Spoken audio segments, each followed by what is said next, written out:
विशाल today से मैं आपका साथी, आपका मित्र कुणाल पंत। साथियों, आज का दिन, इस 16 फरवरी का दिन हम आज मनाते हैं रविदास जयंती के रूप में। सद्गुरु रविदास जी भारत के उन विशेष महापुरुषों में से एक हैं जिन्होंने अपने आध्यात्मिक वचनों से सारे संसार को आत्मज्ञान, एकता, भाईचारा पर जोर दिया। जगत गुरु रविदास जी की अनूप महिमा को देख कई राजा और रानियां इनकी शरण में आकर भक्ति मार्ग से जुड़ गए थे।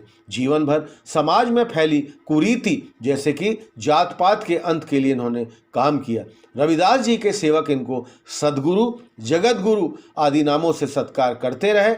रविदास जी दया दृष्टि से करोड़ों लोगों का उद्धार किया, जैसे कि मीराबाई, जिसमें है मन चंगा तो कठौती में गंगा। गुरु रैदास का जन्म काशी में 1433 को हुआ था। 1433 उनके जन्म के बारे में एक दोहा प्रचलित है। 14 से 33 की माघ सुदी 15 दुखियों के कल्याण हित प्रगटे श्री रविदास। उनके पिता रघु तथा माता का नाम घुर विनिया था। उनकी पत्नी का नाम लोना बताया जाता है। रैदास ने साधु संतों की संगति से पर्याप्त व्यवहारिक ज्ञान प्राप्त किया था। वे जूते बनाने का काम किया करते थे और ये उनका व्यवसाय था, और अपना काम पूरी लगन तथा परिश्रम से किया करते थे और समय से समय काम को पूरा करने में बहुत ध्यान दिया करते थे। संत रामानंद के शिष्य बनकर उन्होंने आध्यात्मिक ज्ञान अर्जित किया। संत रविदास जी ने स्वामी रामानंद जी को कबीर साहब के बारे में कहने पर अपना गुरु बनाया था। तब उनके वास्तविक आध्यात्मिक गुरु कबीर साहब जी ही थे। उनके समयानुपालन की प्रवृत्ति तथा मधुर व्यवहार के कारण उनके संपर्क में आने वाले लोग भी बहुत प्रसन्न रहते थे। प्रारंभ से ही रविदास जी बहुत परोपकारी तथा दयालु थे तथा दूसरों की सहायता करना उनके स्वभाव बन गया था।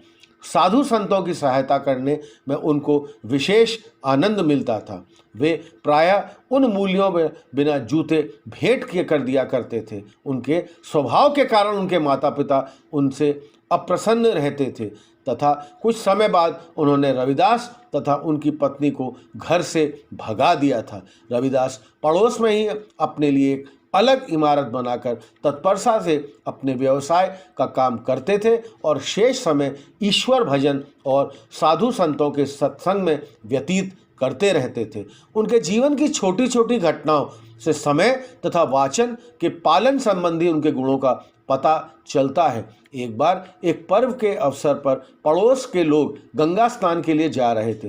रैदास के शिष्यों में से एक ने उनसे भी चलने का आग्रह किया तो वो बोले, गंगा स्नान के लिए मैं अवश्य चलता, किंतु गंगा स्नान के लिए जाने पर मन यहाँ लगेगा तो पुण्य कैसे प्राप्त होगा। मन जो काम करने के लिए अंतःकरण को तैयार हो वही काम करना उचित होता है। मन सही है तो इसे कठौते में जल में ही गंगा स्नान का पुण्य प्राप्त हो सकता है। कहा जाता है कि इस प्रकार के व्यवहार के बाद ही कहावत प्रचलित हो गई, मन चंगा तो कठौती में गंगा। उनका विश्वास था कि ईश्वर की भक्ति के लिए सदाचार, परहित भावना तथा सद्व्यवहार का पालन करना आवश्यक था। अभिमान त्याग कर दूसरों के साथ व्यवहार करने और विनम्रता तथा शिष्टता से गुणों का विश्वास करने के लिए उन्होंने बहुत बल दिया।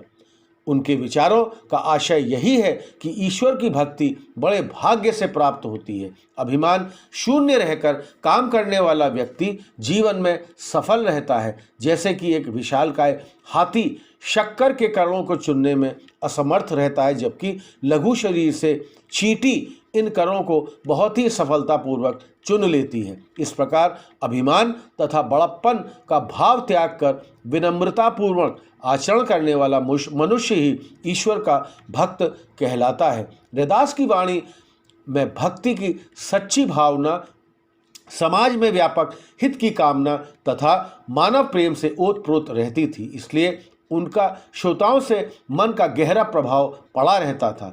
उनके भजनों तथा उपदेशों से लोगों को ऐसी शिक्षा मिलती थी जिससे उनकी शंकाओं का संतोषजनक समाधान हो जाता था और लोग स्वतः उनके अनुयायी बन जाते थे। आज भी संत रविदास जी के उपदेश समाज के कल्याण तथा उत्थान के लिए अत्यधिक महत्वपूर्ण है। उन्होंने अपने आचरण तथा व्यवहार से प्रमाणित कर दिया था कि मनुष्य अपने जन्म तथा व्यवसाय के आधार पर महान नहीं होता है।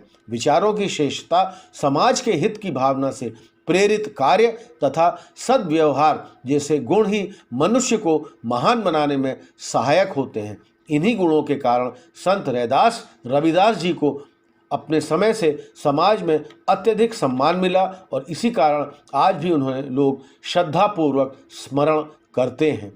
कुछ प्रसिद्ध दोहे जो संत गुरु रविदास जी के हैं वो हैं, जाति पाति में जात है जो के तन के पात, रैदास मनुष्य न जुड़ सके तब तक जाति न जात। दूसरा है, मन चंगा तो कठौती में गंदा। तीसरा है, तुम कहियत हो जगत गुरु स्वामी, हम कहियत हैं कलयुग के कामी। चौथा है, मन ही पूजा मन ही धूप, मन ही सेव सहज स्वरूप। पांचवा है, ऐसा चाहूँ राज में मिले सबन को अन्न, छोटे बड़ों सब सम बसे रविदास रहे प्रसन्न। तो साथियों, आज बहुत एक प्रमुख दिन, आज के दिन 16 फरवरी हम रैदास जयंती मनाते हैं। आज को हमारा आपको ये प्रसारण कैसा लगा हमको आप ज़रूर बताइएगा।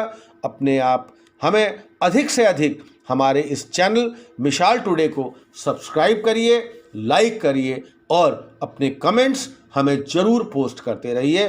तब तक के लिए मैं आपका साथी, आपका मित्र कुणाल पंत, मिसाल टुडे लखनऊ से।